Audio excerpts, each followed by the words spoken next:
শুভ সন্ধ্যা। শীত পড়েছে, শীতের কাপড়ও বেরিয়েছে। আজ 27শে অগ্রহায়ণ। সোনার দান্নে হবে নবান্ন তোমার ভবনে ভবনে। বাংলার উদ্দেশ্যে বলেছেন কবি তো। আহা, কবির কি উচ্ছ্বাস! স্বর্ণময় ধানে বিস্তীর্ণ ভূমি প্রাঙ্গণ পূর্ণ হয়ে আছে। গঙ্গার এপারে ওপারে, পদ্মার এপারে ওপারে, শত সহস্র নদীর পাড়ে পাড়ে ছোট ছোট গ্রামগুলিতে কি ভরসার দিন, কি আশার আলো। নতুন ধান্যে হবে নবান্ন তোমার ভবনে ভবনে। তাই তো আমার সোনার বাংলা, আমি তোমায় ভালোবাসি। তাই কোন দেশেতে তরুলতা সকল দেশের চাইতে শ্যামল? কোন দেশেতে চলতে গেলেই দোলতে হয় রে দুর্বা কোমল? কোথায় ফলে সোনার ফসল, সোনার কমল ফোটে রে? সে আমাদের বাংলাদেশ, আমাদেরই বাংলা রে। কোন ভাষা মরমে পশি আকুল করি তোলে প্রাণ? কোথায় গেলে শুনতে পাবো বাউল সুরের মধুর গান? চণ্ডীদাসের, রামপ্রসাদের কণ্ঠ কোথায় বাজে রে? সে আমাদের বাংলাদেশ, আমাদেরই বাংলা রে।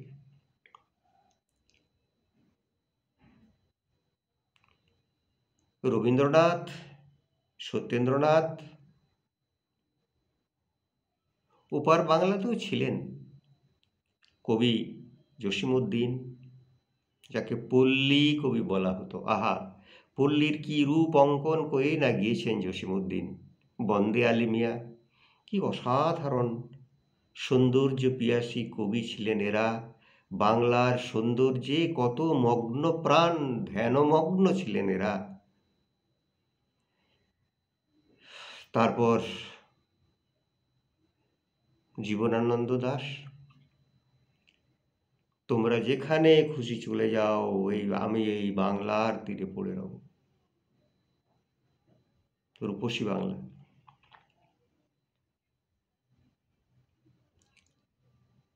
এগুলো মনে মনে ভাবি আর চোখে জল আসে। জল আসে একটি নিষ্পিষ্ট, অন্তরাত্মাকে নিষ্পিষ্ট করার বেদনায়। কোন বাংলা আজ আমরা দেখছি? এপার ওপার দুপারেই কেমন যেন ভীতির আবহ, কেমন যেন কর্কশ কণ্ঠস্বরের মাঝে মাঝে উদ্ভাসন। ভাষণ নয়, সুভাষণ নয়, সুন্দর উচ্চারণ নয়, যেন বিস্ফোরণ, বিষ ভাষণ। সেই বিষবাক্য, বিষ ভাষণ, বিষময় কথা, সেই অন্তরের হিংসা, ঈর্ষা, দেশ, জিঘাংসা যেন ফেনায়িত হয়ে উঠছে মানুষের কথায়, বাক্যে। এ কি বাংলা ভাষা? হে বাংলা ভাষা, এত সুমধুর সুললিত একটি গীতিময় বাংলা ভাষা, যা বিশ্ববাসীর কাছে এখনো সমাদৃত শুধু নয়, মিষ্টতম ভাষায় আজকে বিশ্ববাসীর কাছে সে প্রতিষ্ঠা পেয়েছে। তেমন একটি ভাষা দিয়ে যে এত বিষ উদ্গীরণ হতে পারে, এত বিষ অভিব্যক্ত হতে পারে, তা ভাবেননি আমাদের বিগত কালের কবিরা, সাহিত্যিকেরা। শুধু তাই নয়, বিজ্ঞানের আশীর্বাদের মতো যা এসেছে আমাদের এই দূরদর্শন, আমাদের এই তথ্য প্রযুক্তি, এই সামাজিক নেওয়া দেওয়ার এত সুন্দর মাধ্যম, দর্পণের মতো এই মাধ্যম, সেই মাধ্যমে প্রকাশিত হয় বিষময় কুবাক্য, আর সংবাদ প্রচারিত হয় উদগ্র হিংসার।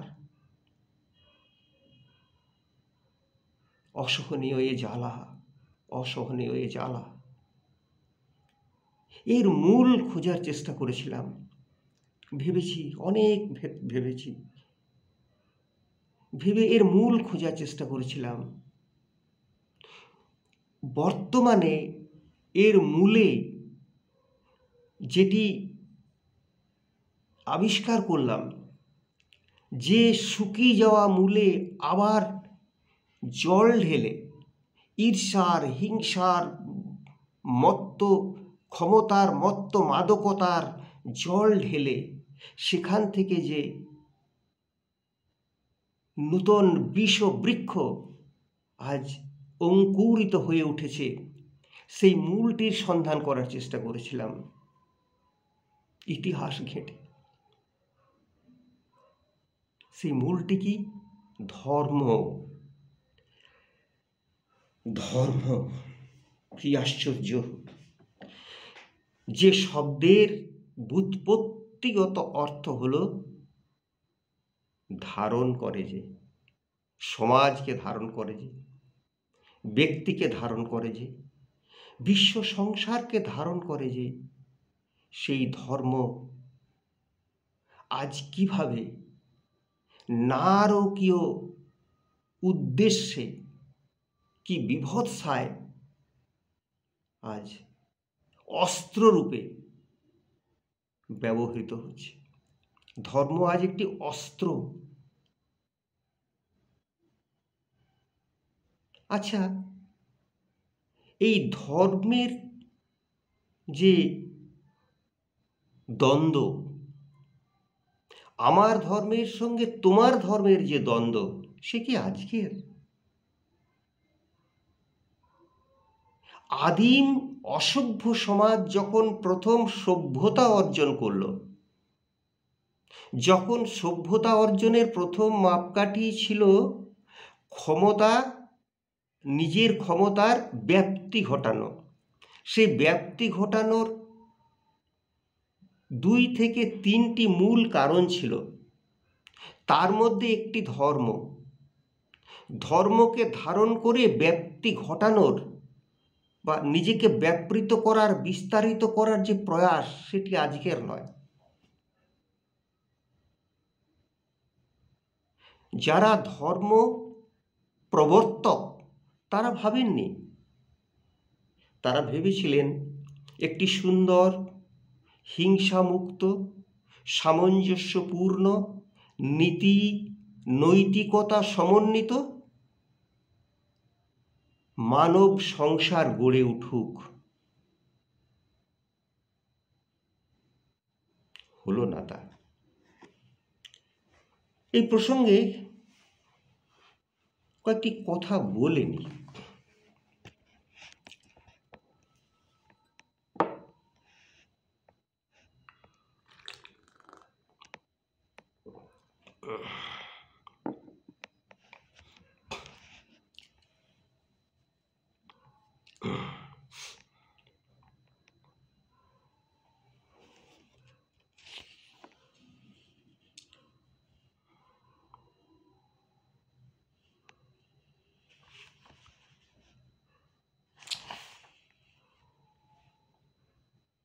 ধরুন, আমি একটি নির্দিষ্ট ধর্মধারণায় বিশ্বাস করি, সে ধর্মের নিয়ম এবং সংস্কার পালন করি। কেন করি? না, আমি এই ধর্মের একজন প্রবক্তা বা আবিষ্কারক বা লিবারেটর বা মুক্তিদাতা, মতান্তরে মুক্তিদাত্রী শরণাপন্ন, তাকে অনুসরণ করি। যদিও হিন্দু ধর্মে সেরকম নির্দিষ্ট কোনো মুক্তিদাতা বা প্রফেট নেই, কিন্তু গুরুরা আছেন। সেই ধর্ম ধারণার যিনি প্রবক্তা, সেই ধর্ম ধারণাকে যিনি আমাদের কাছে নিয়ে আসেন, তিনি গুরু হন, পুরোহিত হন, তার কথা মনে রাখি।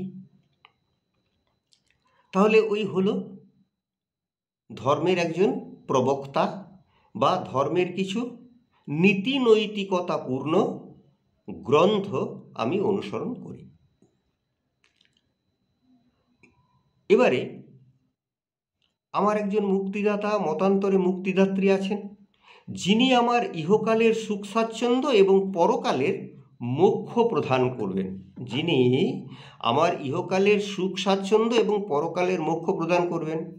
কখনো কখনো তিনি সাকার বা আমার গুরু, কখনো বা নিরাকার অর্থাৎ ঈশ্বর বা ভগবান, কেউ দেখেনি যায়।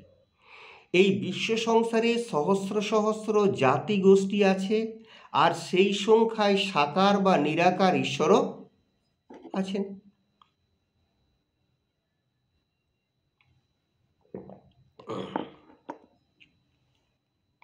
এই থাকাটাতে কোনো ভয় নেই। থাকুন, জেসাস থাকুন, মোসেস থাকুন, জেরাথ্রুস থাকুন, মোহাম্মদ থাকুন, তাতে কোনো আমাদের আপত্তি নেই, তাতে ভয়ও নেই।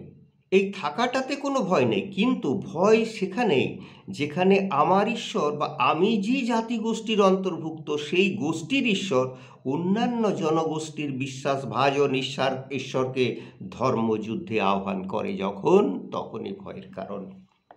আরেকবার সেন্টেন্সটা পড়ি।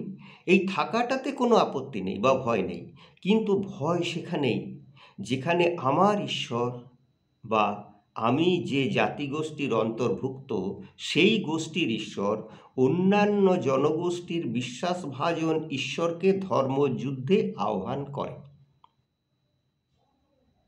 দ্বন্দ্ব সেখানেই, সংঘাত সেখানেই, দাঙ্গা সেখানে, রক্তপাত সেখানে। ধরুন না, ক্রুসেড ওয়ার, ইউরোপ তো সভ্য জাতি ছিল।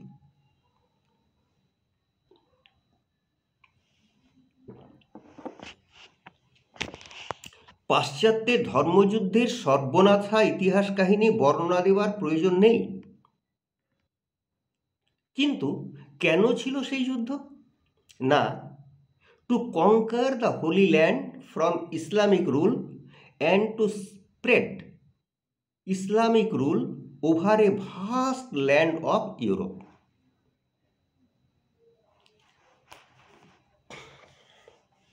অষ্টাদশ শতকে মোহাম্মদের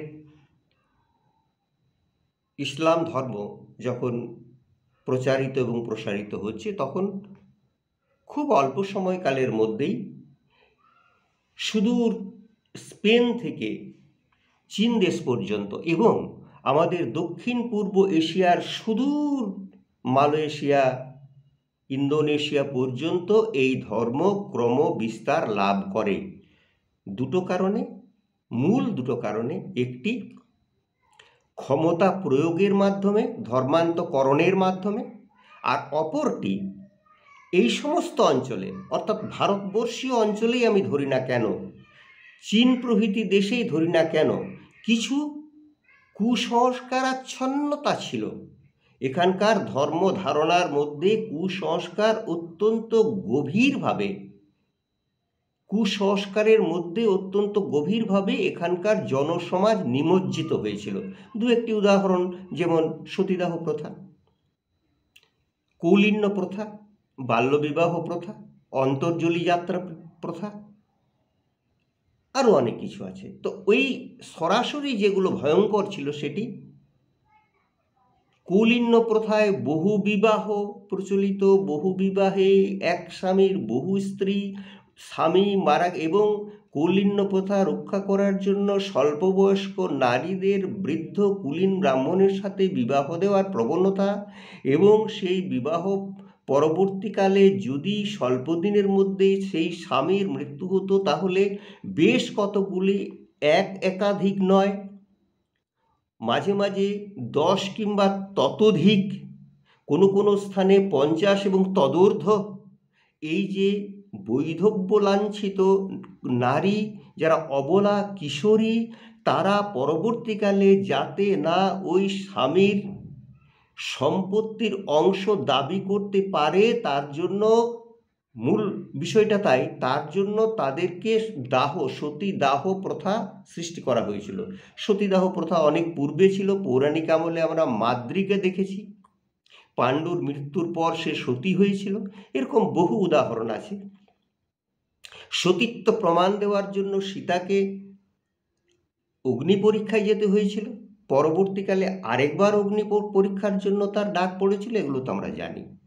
এই সতীদাহ প্রথার যে বিভৎসতা, তার থেকে মুক্তি পাওয়ার জন্য ব্রাহ্মণের আবার বহু উচ্চবর্ণ নিম্নবর্ণ আছে। এই নিম্নবর্ণীয় ব্রাহ্মণদের কিছু অংশ ভ্রাতৃ ধারণা বা যেখানে ভ্রাতৃত্ব বোধ জাগরণকারী তৎকালীন ইসলাম ধর্মে দীক্ষা নিয়েছিল, ইসলাম ধর্ম গ্রহণ করেছিল। আবার কিছু উচ্চবর্ণের কুসংস্কারের ফলে নিম্নবর্ণের যারা লোক ছিল, অব্রাহ্মণ সম্প্রদায়, তারা সেখানে নিষ্পেষিত হয়ে ইসলাম ধর্ম গ্রহণ করেছিল। এইভাবে ইসলামিজম বা ইসলামের ধর্ম প্রচারিত হয়েছে, প্রসারিত হয়েছে। এসব অনেক ঐতিহাসিক কারণ আছে, সেগুলো বিস্তৃত আকারে বলার দরকার নেই, আমার অনেক শ্রোতা বন্ধু সেগুলো জানেন। আবার আমরা ফিরে আসি, তাহলে যুদ্ধটা কি ছিল না, to conquer the holy land from Islamic rule.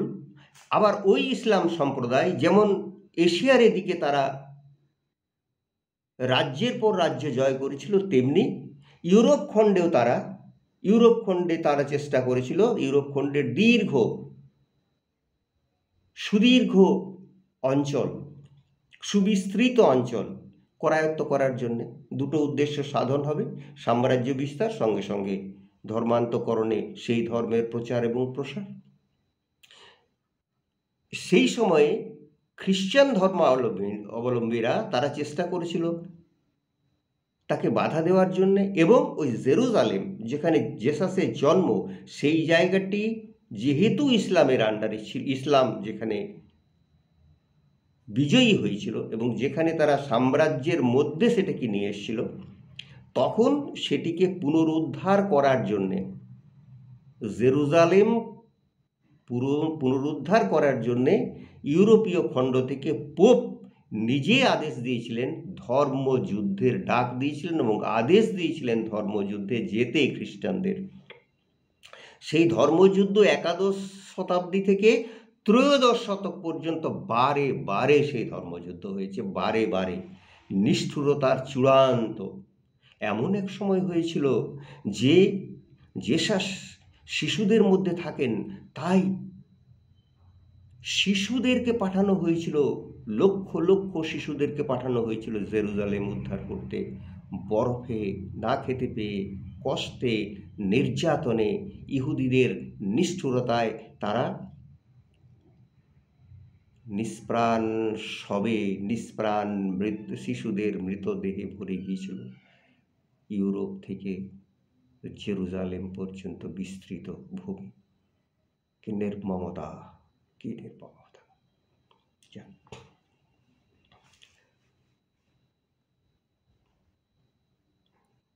এই হচ্ছে ধর্মের যে ঋণাত্মক দিক। মানবাত্মার মারণযজ্ঞের সেই বিভৎসতা থেকে প্রায় 800 বছর অতিক্রান্ত হতে চলল, এখনও মানুষ কোনো শিক্ষা নিতে পারেনি। এখনও ধর্ম মানুষের বিবেক, বোধ, বুদ্ধিকে নিয়ন্ত্রণ করে চলেছে। ধর্ম অহিফেন বলেছিলেন দার্শনিক কার্ল মার্কস। আবার আমাদের দেশের একজন সাধারণ কবি, তিনি সমস্ত বেদ, বেদান্ত, উপনিষদ পাঠ করার পরেও প্রেমময় কণ্ঠে তিনি ঘোষণা করেছিলেন, সবার উপরে মানুষ সত্য, তাহার উপরে নাই। মরমী বৈষ্ণব কবি চণ্ডীদাস। পরবর্তীকালে নজরুলও তো এসে বলেছেন, সব ছেড়ে দিয়ে করিলাম বিয়ে, হিন্দুরা কো নারী চাচা, জবন নামি কাফের, খুঁজে ফিরে মরি নারী কাছা। আমি তো জবনও হতে পারলাম না, কাফেরও হতে পারলাম না। লালন ফকির এসে বললেন, বামুন চিনি পইতে প্রমাণ, বামনি চিনি কি করে, সব লোকে কয় লালন কি জাত সংসারে। এখানে সেই ধর্মের সম্মিলন, assimilation of different religious views, religious cults, সেটাকে অ্যাসিমিলেট করার চেষ্টা হয়েছিল। একটা সমন্বয়ী মনোভাব তৈরি ছিল। এটি কিন্তু শুধু আমাদের বাংলায়, ভারতবর্ষের অন্যত্র কিন্তু সেটা ছিল না। সেই নিয়ে একটি দীর্ঘ আলোচনার অবকাশ আছে, করব একদিন। আর একটু পড়ি। ইউরোপ খণ্ডে ক্রুসেড ওয়ার, এরপর আর তেমন রক্তভেজা ধর্মযুদ্ধ হয়নি, যদিও দ্বিতীয় বিশ্বযুদ্ধের যে নরমেধ, যে নবকুরুক্ষেত্র সমগ্র বিশ্বকে গ্রাস করেছিল, সেখানে যতখানি জাত্যাভিমান ছিল, জার্মান আর্য রক্তের উন্মত্ত বিস্ফার ছিল, তার চাইতে বেশি ছিল একনায়কতন্ত্রী সাম্রাজ্যবাদের অন্ধ আগ্রাসন, আর্য রক্ত এবং ইহুদি রক্তের দ্বন্দ্ব। সেইটিকে কাজে লাগিয়েছিল শাসক, একনায়কতন্ত্রী শাসক। সেই একনায়কতন্ত্রকে প্রতিহিত করার আছিলায় ইংল্যান্ড, জাপান, ইটালি, মার্কিন যুক্তরাষ্ট্রে নিয়ন্ত্রণবাদী রাষ্ট্রতান্ত্রিক একনায়কতন্ত্র, সেগুলো একনায়কতন্ত্র ছিল। অত্যুগ্র অভ্যুদয়ে আতঙ্কে কেঁপে উঠেছিল বিশ্ববিবেক। শিল্পী, সাহিত্য সাধক, বিজ্ঞানী, নাট্যকার, কৃষ্টি ও সংস্কৃতি জগতের দিগ্বিজয়ী মানুষ হাহাকার করে উঠেছিলেন। বহু নামের মধ্যে কয়েকটি নাম আমরা এখন উচ্চারণ করতে পারি। ছিলেন আমাদের রবীন্দ্রনাথ ঠাকুর, ছিলেন রোমার অলা, ছিলেন আলবার্ট আইনস্টাইন, উজ্জ্বল জ্যোতিষ্কের মতো। আজও তাদের নাম মানব সভ্যতায় অম্লান। চেষ্টা করেছিলেন। প্রথম বিশ্বযুদ্ধ 1917 থেকে 1919, তার পরবর্তীকালে 1940 সাল পর্যন্ত কিনা চেষ্টা করে গিয়েছেন এই সমস্ত বিশ্ববরেণ্য ঋষিকল্প পণ্ডিত মানুষ, যারা দিয়েছেন বিশ্বকে বহু কিছু, সভ্যতাকে। তারা কি আর্তনাদ করে গিয়েছিলেন যুদ্ধের বিরুদ্ধে, কিন্তু তবুও দ্বিতীয় বিশ্বযুদ্ধকে, যুদ্ধের অনিবার্যতাকে রোখা গেল না।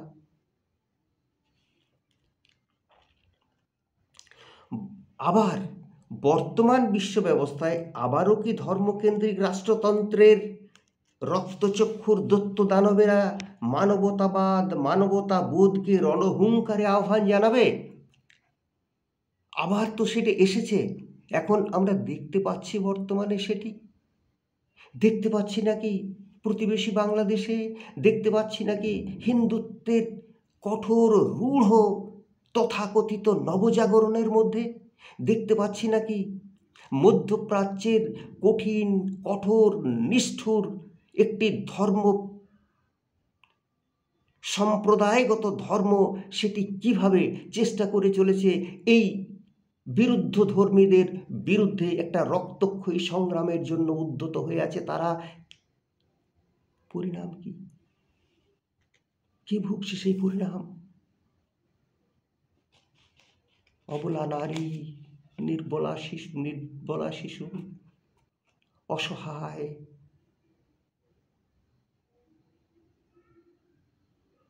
কিশোরীর দল।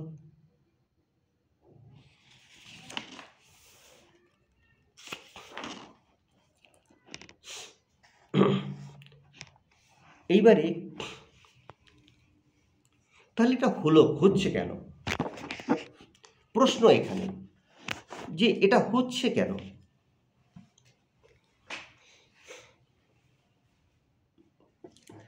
এই যে ধর্মকে কেন্দ্র করে মনোবৈজ্ঞানিক মনোবিকারের যে একটি তত্ত্ব, সেই তত্ত্ব ইউরোপ খণ্ডেই আবিষ্কৃত হয়েছে এবং ইউরোপ খণ্ডের কয়েকজন মনীষী, তার মধ্যে সিগমুন্ড ফ্রয়েড আছেন, কান্ট আছেন, শেকলে আছেন,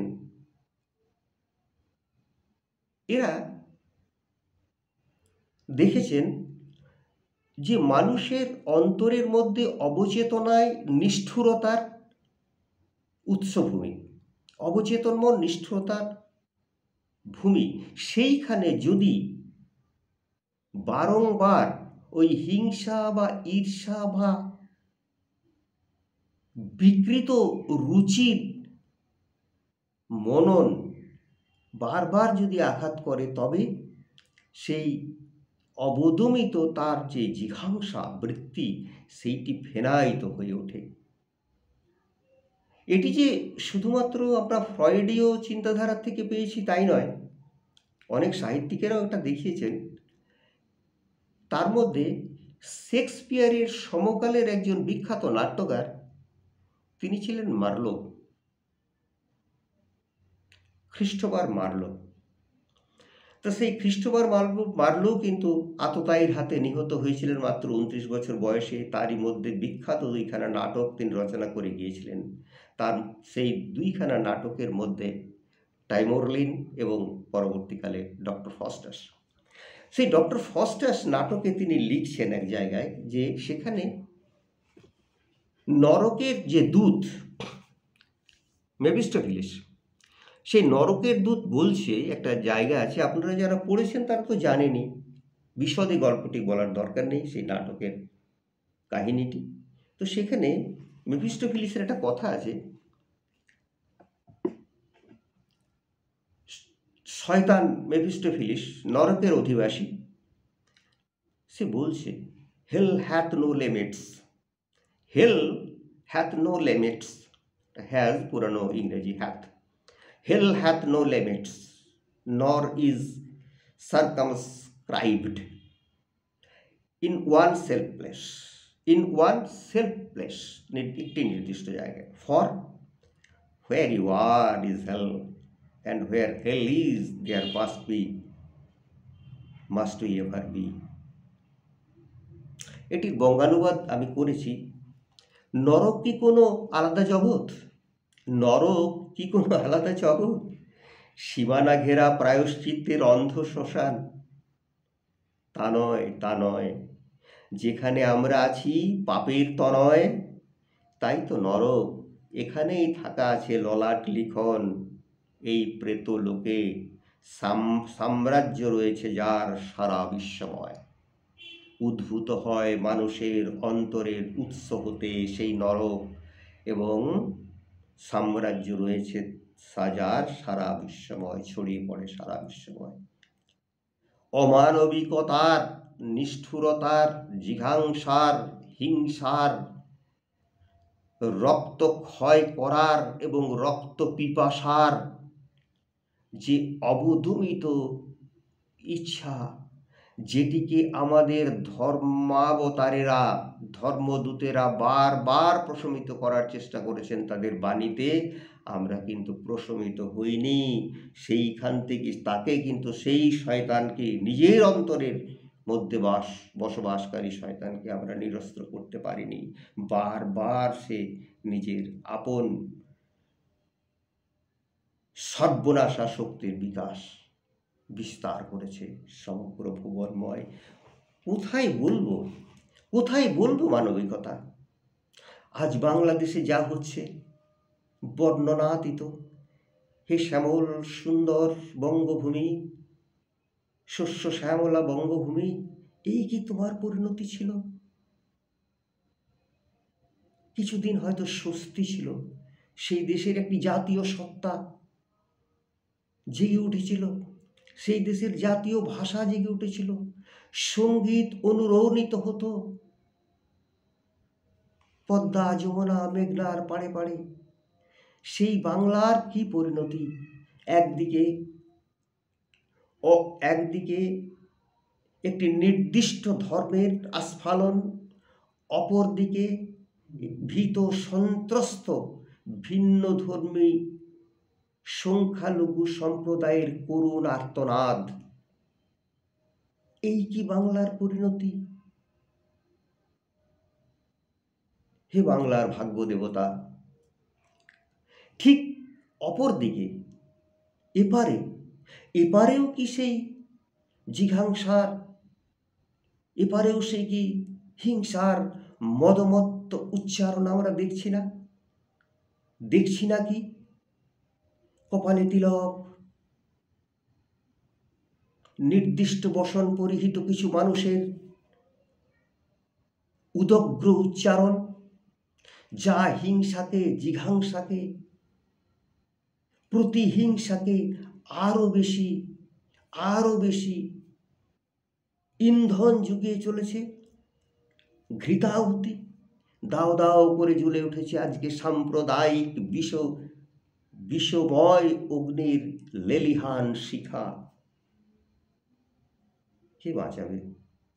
আজকে রবীন্দ্রনাথের কথা যখন আমরা উচ্চারণ করি, যখন সেই মহামানবের কথা বলি, যখন তার ওই সুললিত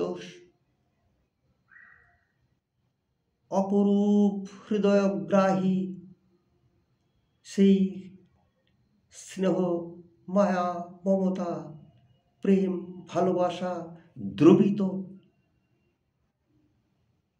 যে ভাষা, যে গীতি, যে সঙ্গীত বাঙালিকে তার একটি নিজস্ব বৈশিষ্ট্য প্রদান করেছিল, আজ কোথায় সেই সুমধুর বাণী? হতাশ হওয়ার যথেষ্ট কারণ আছে। এবং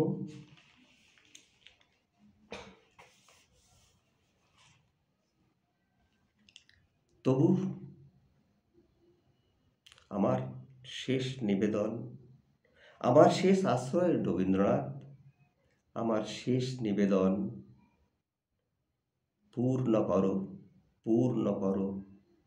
করো প্রেমে বাংলার এই হৃদয়, বাংলার চিত্তদেশ, বাংলার অনাদিকালের কৃষ্টি, সাহিত্য, সংস্কৃতি আবার সুন্দরের আহ্বানে, আবার মানবিকতার ছোঁয়ায় নূতন করে জেগে উঠুক। হে বন্ধু, হে অন্তরতর, এ জীবনে যা কিছু সুন্দর সকলই আজ বেজে উঠুক সুরে প্রভু। তোমার গানে। আজ এই পর্যন্তই থাক। দ্বিতীয় পর্বে আরো বিস্তৃততর আলোচনা করব রবীন্দ্রনাথ, নজরুল, বাংলার কবিকুল আর বাংলার ইতিহাস নিয়ে দু কথা বলব। শুভ সন্ধ্যা, নমস্কার।